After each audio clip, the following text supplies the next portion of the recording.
Dari saya coba ngehack itu dari ada waktu setahun saya bisa ngehack. Terus pernah hack bank, salah satu bank di Indonesia. Ada banyak sih kampus-kampus. Terus saat ngehack kampus itu Mas masuk mengobrak-abrik apa gitu sistem yang ada di web kampus itu?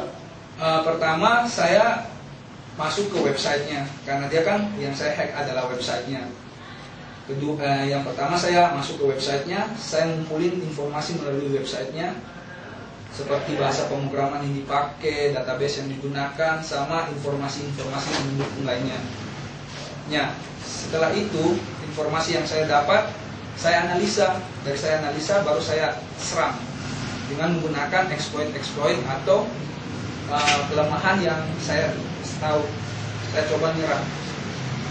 Lalu kalau ngehack bank sendiri itu apa yang Mas dapatkan? Maksudnya keuntungan apa yang Mas dapatkan saat Mas ngehack bank? Yang pertama sih tujuan saya untuk ngehack bank itu bukan untuk mencari duit atau untuk tindak kriminal ya. Yang pertama saya mempelajari sistem dari bank itu sendiri. Ya, saya kan orang komputer.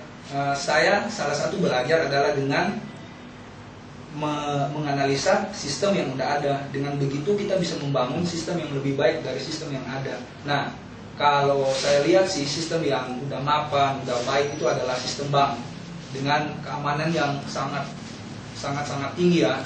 Nah, saya coba mengeksploitasi sistem bank itu sendiri. Apakah ada perbedaan tingkat kesulitan antara menghack website kampus dengan website di bank itu? Sangat banyak perbedaannya. Kalau di sisi kampus itu dari segi keamanannya sendiri itu masih kurang, sedangkan dari pihak bank itu banyak sekali segi keamanan yang diterapkan dari bank. Mas kira-kira bisa tahu nggak gimana sih caranya masuk ke ngehack website yang tadi kan dari kampus, website kampus sudah. Terus saya mau tanya cara masuk atau cara ngehack ke website bank itu sendiri gimana caranya?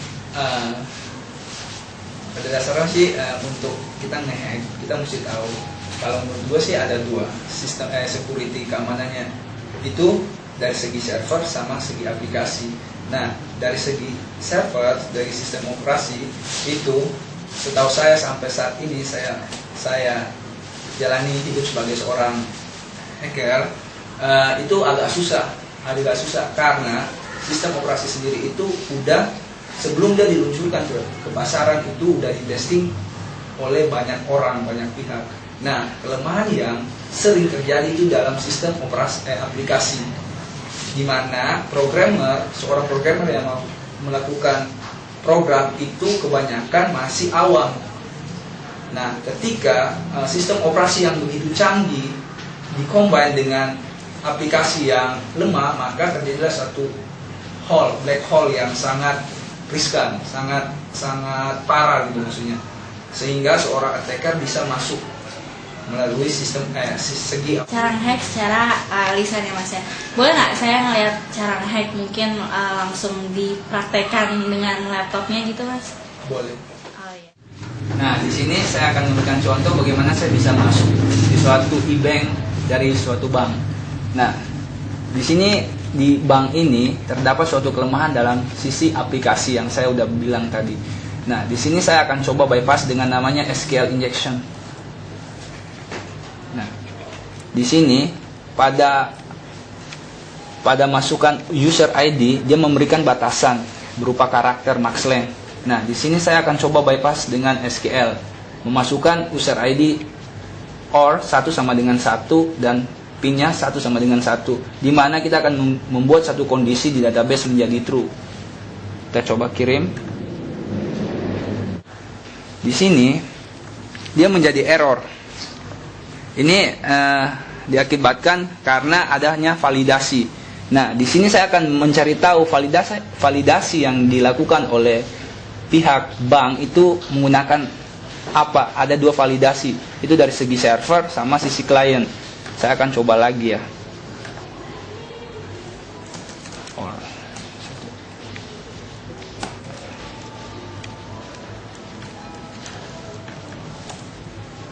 Nah, di sini kita bisa lihat, kita bisa menganalisa bahwa error terjadi diakibatkan data yang kita kirim itu salah. Nah, kita bisa lihat dari URL di sini menjadi fault. Nah, ketika saya coba mengakses menggunakan true, lihat ya, perhatikan baik-baik. Tadi sempat kita masuk, lihat nggak? Tadi sempat masuk, tapi dibalikan lagi dalam bentuk error message. Nah, di sini kalau kita lihat source code-nya, dia menggunakan validasi menggunakan JavaScript. Nah, JavaScript itu adalah bahasa pemrograman yang berjalan di sisi klien. Nah, kalau dia berjalan di sisi klien, otomatis kita sebagai klien atau pengguna bisa mengubah atau memanipulasi. Nah, di Firefox itu ada fungsinya adanya enable JavaScript. Kita matikan dan kita coba masukkan tadi halaman errornya menjadi true. Nah, kita akan lihat kita bisa berhasil masuk apa enggak. Mungkin sampai di situ saja saya bisa menjelaskan untuk alasan keamanan. Semakin berkembangnya teknologi informasi dan komunikasi di Indonesia, ternyata semakin berkembang pula pihak-pihak yang menyalahgunakan kecanggihan tersebut. Berikut tips-tips dari pakar IT untuk para hacker agar tidak menjadi hacker yang merugikan Indonesia. Jadi bagi para generasi bangsa yang baru mau masuk ke dunia hacker atau para hacker yang sudah expert di bidangnya, berhentilah untuk melakukan hal yang merugikan banyak pihak. Karena jika memang Anda mau memasuki atau mempelajari sistem yang sudah ada dari website tersebut, ya diambil yang positifnya saja. Setelah itu jangan berusaha mengotak-atik, mengobrak-abrik atau mengacaukan sistem yang sudah ada atau dari akun milik orang lain, karena hal tersebut sangatlah merugikan banyak pihak. Jadilah orang Indonesia yang pintar dan generasi bangsa yang cerdas.